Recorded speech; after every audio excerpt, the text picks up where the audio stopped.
就是送死，赶紧走！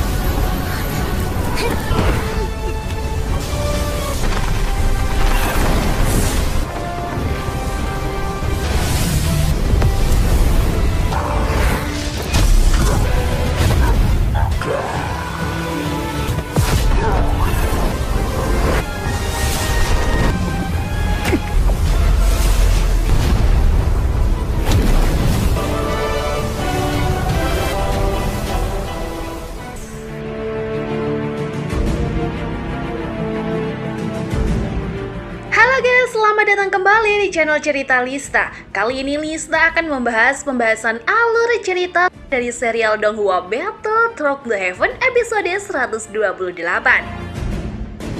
Nah, buat yang baru menemukan channel ini, Lista ucapin selamat datang dan terima kasih banyak udah mau ikut meramaikan channel ini. Namun sebelum masuk ke cerita terbaru, mari kita kilas balik episode sebelumnya. Pada episode sebelumnya, Mugu dan para rekannya berusaha menjinakkan api 3000 pembakaran, tetapi usaha mereka gagal. Api tersebut melawan balik dan menyebabkan salah satu rekan mereka tewas. Sementara itu, Xiaoyan memanfaatkan kesempatan tersebut untuk mencoba menjinakkan api, sedangkan Panatua Qiuling menghadapi Mugu dan kelompoknya. Xiaoyan berhasil menggunakan segel naga void untuk terhubung dengan alam spiritual api 3000 pembakaran, memulai duel jiwa melawan api tersebut. Di sisi lain, Mugu dan rekannya menghadapi Xuan Gongxi yang datang untuk membantu Xiaoyan. Kehadiran Xuan Gongxi berhasil mengusir mereka, namun akibat duel jiwa, api 3000 pembakaran menjadi semakin ganas, memaksa semua orang keluar dari dunia bintang meninggalkan Xiaoyan seorang diri. Kini cerita berlanjut, dokter peri kecil terlihat berada di kolam ikan menunggu kabar dari Xiaoyan yang masih berada di dunia bintang untuk mendapatkan api 3000 pembakaran. Dia belum mengetahui kekacauan besar yang terjadi di sana. Tak lama sebuah badai hitam tiba-tiba muncul menyebabkan guncangan hebat. Dengan cepat dokter peri kecil bersama Tian Huo segera pergi ke Menara Pil untuk menyelidiki kejadian tersebut. Di Menara Pil, 3 master berhasil menstabilkan dunia bintang sehingga mereka aman dari amukan api 3000 pembakaran. Namun mereka tetap khawatir dengan keselamatan Xiaoyan yang menghadapi bahaya sendirian di dunia tersebut. Panatua Qiuling kemudian memberitahu bahwa teman-teman Xiaoyan telah datang ke Menara Pil untuk menuntut penjelasan. Xuan Gongxi menyadari mereka sudah mengetahui kekacauan yang terjadi di dunia bintang. Maka Xuan Gongxi mengatur pertemuan dengan teman-teman Xiaoyan.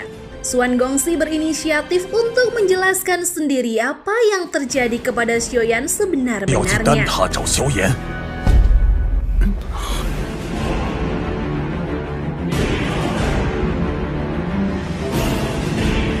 Tak berselang lama kemudian, Xiao Yixian, Xian, dan Tian Huo akhirnya datang ke aula besar untuk menemui trio Xuan Gongxi. Di mana rupanya di aula juga sudah berkumpul Cao Ying dan kelompoknya. Ketika mengetahui Xiaoyan tidak bersama mereka, dokter peri kecil menjadi cemas dan meminta penjelasan kepada Xuan Gongxi sebenarnya apa yang telah terjadi. Dengan lembut, Xuan Gongxi pun menjelaskan bahwa Xiaoyan masih berada di dunia bintang sedang melakukan pertarungan jiwa dengan naga api 3000 pembakaran. Xuan Gongxi juga menjelaskan semua ini bisa terjadi sebenarnya karena ulah dari Mugu yang telah menghancurkan segel milik dari 3000 api pembakaran, membuat wilayah bintang benar-benar mengalami kekacauan. Namun penjelasan Xuan Gongxi ini sama sekali tak membuat dokter peri kecil puas, yang ada malah dokter peri kecil semakin marah menuduh mereka tidak berusaha menolong Xiaoyan. Menyadari ketegangan ini, Panatua Qiuling segera menjelaskan perihal situasi yang terjadi sebenarnya sejak awal. Namun lagi-lagi penjelasan ini sama sekali tak bisa diterima dokter peri kecil yang saat ini menjadi sangat khawatir karena api 3000 pembakaran berencana meledakkan diri mengancam nyawa Sioyan. Dokter peri kecil sama sekali tidak bisa menerima keputusan dari Menara Pil yang dianggap sengaja meninggalkan Sioyan begitu saja dan bersikeras ingin masuk ke dunia bintang untuk menyelamatkan babang tampanya itu. Namun Master Swan Gongxi menolak karena tindakan itu dapat mengganggu kestabilan dunia bintang, berpotensi memperburuk situasi dan bahkan menghancurkan kota pil mereka. Meski demikian, dokter peri kecil tetap keras kepala, mengamuk dan melepaskan aura mendominasinya seolah-olah ingin menghancurkan Menara Pil. Untungnya, Xian segera menenangkan dokter peri kecil, menjelaskan bahwa Sioyan masih selamat. Xian mengingatkan bahwa ia sebelumnya telah memberikan segel naga kepada Sioyan. Dengan segel tersebut, keduanya saling terhubung. Selama segel di tangan Xian masih bersinar, itu berarti Sioyan dalam keadaan baik-baik saja. Saat ini segel itu masih bersinar dengan cahaya keemasan, menunjukkan bahwa kondisi Sioyan aman.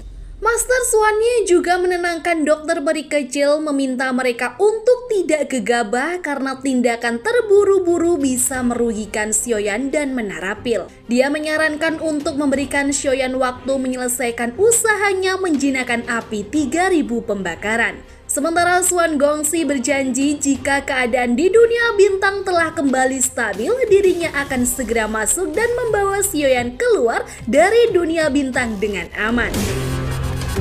Dokter peri kecil menerima saran tersebut, tetapi dengan peringatan bahwa jika kondisi Sioyan memburuk, maka dokter peri kecil akan memaksa masuk ke dunia bintang untuk menyelamatkan Sioyan. Setelah itu, dokter peri kecil, Xian, dan Tian Huo meninggalkan tempat tersebut. Sementara itu, di alam spiritual api 3000 pembakaran, Sioyan terus bertahan menghadapi serangan sengit dari api surgawi peringkat 9 tersebut. Api 3000 pembakaran tampak frustasi karena Sioyan berlindung di balik pelindungnya. Dengan nada mengejek, api 3000 pembakaran berkata, "Apakah kau akan menghabiskan hidupmu bersembunyi di balik pelindung itu dan menjadi pengecut seumur hidup?" Api itu lalu melancarkan serangan besar di mana serangan ini berhasil ditahan oleh Sioyan. Namun tak berselang lama kemudian, naga api 3000 pembakaran kembali menembakkan pilar cahaya ungu dari mulutnya yang membuat pelindung Sioyan mulai retak. Beruntungnya di saat yang kritis ini, segel naga void di telapak tangan Sioyan tiba-tiba menguatkan perisai pelindungnya menghasilkan sisik emas yang menyerupai sisik naga. Hal ini mengejutkan Sioyan karena baru ia sadari segel tersebut memberikannya pelindungan ekstra. Bahkan api 3000 pembakaran terkejut melihat kekuatan segel tersebut. Ketika api 3000 pembakaran kembali melancarkan semburan api, segel naga void tidak hanya melindungi Sioyan, tetapi juga mengubah serangan tersebut menjadi energi yang memperkuatnya. Hal ini membuat Sioyan lega, menyadari betapa pentingnya segel naga void dalam memulihkan kekuatannya. Melihat kekuatannya tiba-tiba berkurang drastis, api 3000 pembakaran menyadari bahwa segel naga void yang tertanam di tangan Sioyan telah menyerap energinya. Hal ini membuatnya semakin marah, menantang putra ketiga dari keluarga Xiao itu untuk keluar dari perlindungannya dan menghadapi pertarungan langsung. Setelah tubuhnya pulih sepenuhnya berkat kekuatan pemulihan dari segel naga void, Sioyan akhirnya memberanikan diri untuk melancarkan serangan balik terhadap api 3000 pembakaran. Sioyan segera mengeluarkan boneka iblis langitnya untuk membantunya mengalahkan api 3000 pembakaran. Serangan kombinasi mereka berhasil melukai api tersebut, membuatnya semakin marah. Dengan begitu ganas, api 3000 pembakaran segera menyerap seluruh energi yang berada di domain bintang dan membentuk sebuah bola energi besar dan meluncur ke arah Sioyan, mengancam akan mati bersama. Namun Xiaoyan dengan tegas menolak ancaman itu dan mengatakan agar naga api 3000 pembakaran menerima takdirnya untuk dikalahkan. Xiaoyan kemudian melancarkan serangan menggunakan segel naga void yang memaksa api 3000 pembakaran untuk meledakkan dirinya menjadi banyak naga berukuran kecil dan menyerang Xiaoyan secara besar-besaran. Bentrokan sengit pun terjadi hingga serangan Xiaoyan berhasil menaklukkan api 3000 pembakaran dan menyegelnya.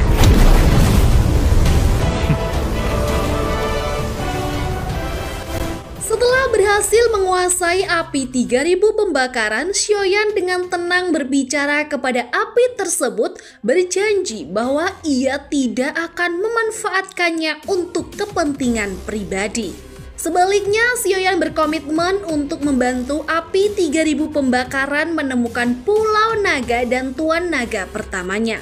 Dia berjanji tersebut, Xiaoyan memulai proses pemurnian api 3000 pembakaran menggunakan api surgawinya. Sementara itu, di dunia luar, orang-orang terus menunggu kembalinya Xiaoyan bahkan hingga berbulan-bulan.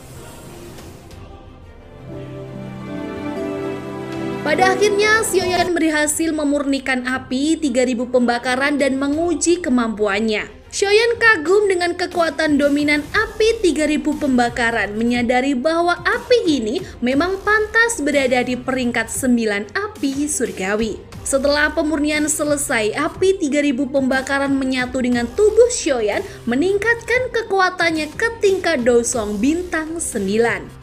Xiaoyan teringat nasihat gurunya yang pernah berkata bahwa kekuatan api magis dapat memberikan peningkatan yang sangat menguntungkan. Kini ia merasakan kebenaran perkataan tersebut. Sebagai penghormatan, Xiaoyan memberikan nama baru kepada api 3000 pembakaran, yaitu api 3000 pembakaran teratai. Di sisi lain, Xiaoyan juga menyadari bahwa boneka pelindungnya mengalami peningkatan kekuatan berkat energi api tersebut menjadi jauh lebih kuat dari sebelumnya.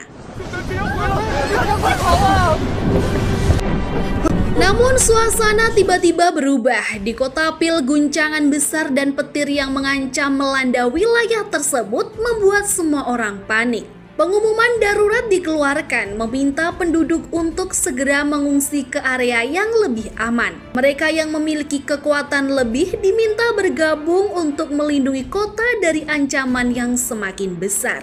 Kekacauan yang terjadi ternyata berasal dari alam bintang yang kini kembali berada dalam kondisi tidak stabil. Ketiga Master Menarapil berusaha keras menstabilkannya, sementara Master Xuan Gongxi menduga bahwa kekacauan tersebut disebabkan oleh amukan api 3000 pembakaran. Namun ia belum menyadari bahwa Xiaoyanlah sebenarnya yang memicu guncangan ini. Master Xuan Gongxi meminta bantuan dari para kultivator kuat lainnya untuk menyeimbangkan alam bintang. Mereka semua mulai menyalurkan energi untuk membantu menciptakan situasi unik di mana usaha Xiaoyan untuk keluar justru harus melawan kekuatan dari para panatua Menarapil. Ketegangan meningkat ketika Xiao Xian, Tian Huo, dan Xian tiba di lokasi untuk mengecek kondisi. Master Xuan Gongxi meminta mereka pergi karena dikhawatirkan alam bintang yang tidak stabil bisa runtuh dan menghancurkan kota Pil. Namun Xiao Xian menolak pergi, bertekad menyelamatkan Xiaoyan. Dengan bantuan Xian, mereka bersiap menggunakan teknik teleportasi untuk memasuki alam bintang meski Panatua memperingatkan bahwa hal tersebut sangat berbahaya dan tubuh mereka bisa hancur begitu masuk. Xian meyakinkan mereka bahwa ia memiliki cara untuk menyelamatkan Xiaoyan. Sementara itu, upaya para Panatua untuk menyeimbangkan alam bintang semakin gagal. Retakan dimensi mulai terlihat, memperlihatkan aura panas dari api 3000 pembakaran yang membuat semua orang di lokasi cemas. Dari celah dimensi tersebut muncul cakar naga dan akhirnya kepala api 3000 pembakaran nampak keluar diiringi auman yang menggelegar. Dalam kelanjutannya, retakan dimensi semakin parah di kota Pil dan dari dalamnya perlahan muncul sosok naga api 3000 pembakaran. Awalnya Monster Swan Gongxi mengira bahwa api 3000 pembakaran telah lepas kendali, tetapi ternyata itu adalah Xiaoyan yang muncul dengan kekuatan barunya setelah menjinakkan api surgawi peringkat 9 yang telah mencapai puncak Daosong bintang 9. Dan episode 128 pun selesai ya guys. Jangan lupa tekan like jika kalian suka dengan channel ini. Bye bye semuanya.